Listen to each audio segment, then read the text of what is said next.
Hello everybody, welcome back to my channel chemistry for all. నేను ఈ వీడియోలో మీకు కంటామినేషన్ అలాగే క్రాస్ కంటామినేషన్ గురించి డీటెయిల్గా ఎక్స్ప్లెయిన్ చేయగలుగుతున్నాను.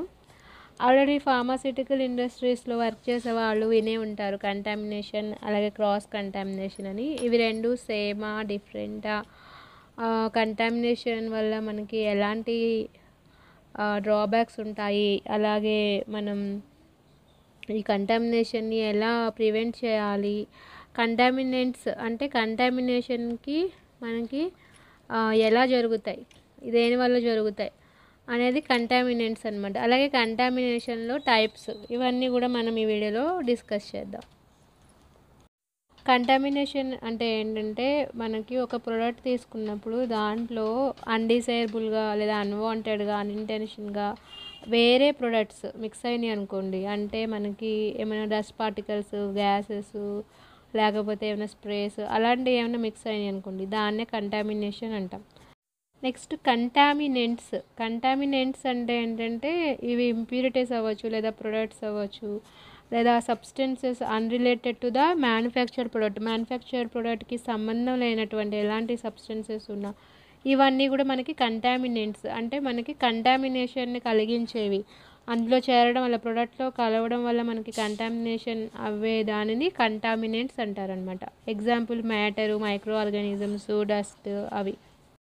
ఇక్కడ మనకి పిక్చర్లో క్లియర్గా కనిపిస్తుంది కదా. అంటే మనం ఒక సొల్యూషన్ ప్రిపేర్ చేసేటప్పుడు వెయింగ్లో కానీ, లేకపోతే మనకి ఏమైనా సాల్వెంట్స్ దాంట్లో మిక్స్ చేసినప్పుడు కానీ, దాంట్లో ఏమైనా డస్ట్ పార్టికల్స్ అలా అన్వాంటెడ్గా వచ్చి మిక్స్ అవుతాయి అన్నమాట. సో అప్పుడు మనకి ఆ ప్రోడక్ట్ సరైన రిజల్ట్స్ ఇవ్వద్దు మనం దాన్ని టెస్ట్ చేసినప్పుడు.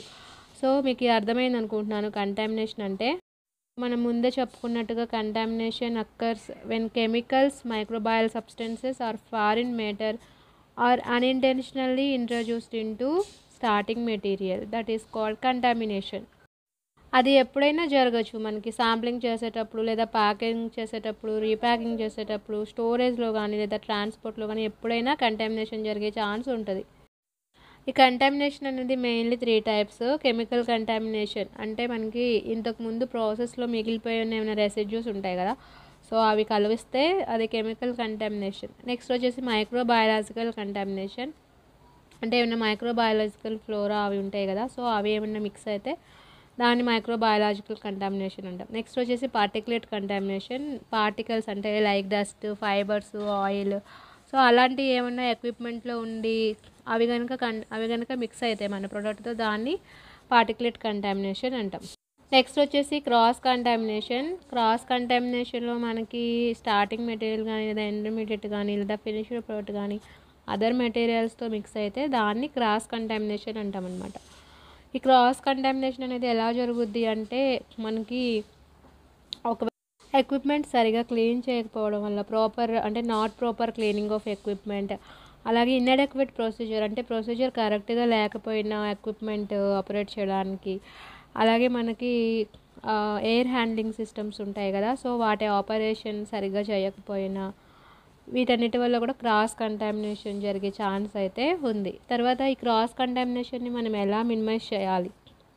Cross contamination may be minimised by using closed production systems, applying a cleaning validation procedure. అంటే మనం ఒక క్లీనింగ్ వాలిడేషన్ ప్రొసీజర్ అప్లై చేయడం వల్ల, అలాగే మనకి మ్యానుఫ్యాక్చర్ అయ్యే ప్రోడక్ట్ నీట్గా మెయింటైన్ చేయడం ద్వారా, క్లోజ్డ్ ప్రొడక్షన్ సిస్టమ్స్ ఉండడం వల్ల, అలాగే అడెక్వేట్ ప్రెమిసెస్ వల్ల, అలాగే మనం installing correct air pressure in airlock systems like cascade, airlock, so వీటన్నిటి వల్ల కూడా మనం క్రాస్ కంటామినేషన్ని మినిమైజ్ చేయొచ్చు. అలాగే మనం డస్ట్ని కూడా ఫార్మాస్యూటికల్ ఇండస్ట్రీలో కంట్రోల్ చేయాల్సి ఉంటుంది. ఇది చాలా ఇంపార్టెంట్ అనమాట. అంటే క్రాస్ కంటామినేషన్ని మనం కంట్రోల్ చేయడానికి డస్ట్ కంట్రోల్ కూడా ఇంపార్టెంట్ రోల్ ప్లే చేస్తుంది. అలాగే మనం డస్ట్ ఎక్స్ట్రాక్షన్ సిస్టమ్ని డిజైన్ చేయడం వల్ల, అలాగే మనకి యూటిలైజ్ వెల్ వెలిడేటెడ్ హెచ్ఈపిఏ ఫిల్టర్స్ ఉంటాయి కదా, సో వ్యాలిడేట్ అయినవి, సో వాటిని యూటిలైజ్ చేయడం ద్వారా మనం ఈ క్రాస్ కంటామినేషన్ని, ప్రాసెస్ కంటామినేషన్ని ప్రివెంట్ చేయొచ్చు అనమాట. ఇది చాలా చాలా ఇంపార్టెంట్. అలాగే మనం ఎప్పుడు కూడా sophisticated computer based data monitoring సిస్టమ్ని కూడా ఇన్స్టాల్ చేయడం ద్వారా కూడా మనం కంటామినేషన్ని క్రాస్ కంటామినేషన్ని ప్రివెంట్ చేయొచ్చు అనమాట. ఒకవేళ ఈ కంటామినేషన్ ఇట్లా జరిగితే మనకి ఏంటి అంటే ఫార్మాస్యూటికల్ కంపెనీస్కి ఏమైనా ఎఫెక్ట్ ఉంటుందా అనేది ఇప్పుడు చూద్దాం.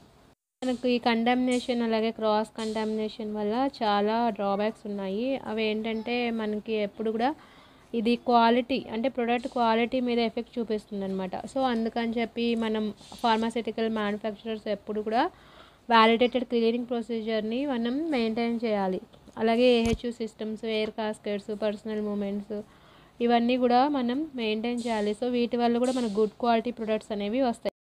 ప్రోడక్ట్ యొక్క క్వాలిటీని మనం మెయింటైన్ చేయడం ద్వారా అంటే through out their life cycle మనం ఈ కంటామినేషన్ని క్రాస్ కంటామినేషన్ని ప్రివెంట్ చేయడం ద్వారా మనకి కస్టమర్ ఫెయిత్ అనేది ఉంటుందన్నమాట. అంటే ఇన్వెస్టర్స్ నుంచి సరైన సాటిస్ఫాక్షన్ ఉంటుంది.